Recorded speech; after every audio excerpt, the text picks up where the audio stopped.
Hello friends, if your Channel 4 app is not working and you want to know how to fix this issue, so keep watching this video. Today we are going to fix why Channel 4 app is not working in your phone.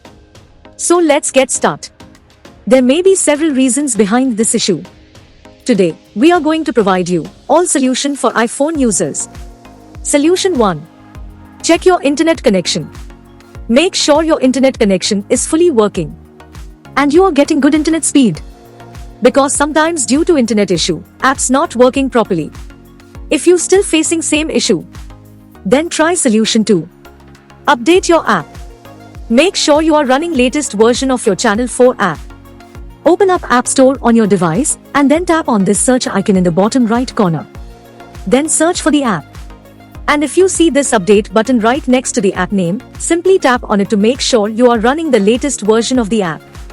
If you still facing same issue, then try solution 3. Then you need to clear app cache. For this, go to your device settings and then scroll down to find general and tap on it. Then tap on iPhone storage. From here, search for the app and then tap on it. Once you're on this screen, you need to tap on offload app. Tap again to confirm. It'll take a bit for processing and then a reinstall button will show up. Simply tap on it to reinstall the app. This should fix the issue. If you still facing same issue, then try solution 4. Now you need to completely reinstall the app. Follow the on-screen instructions to navigate all the way to the app page. Once you're on this screen, tap on delete app to uninstall the app from your device.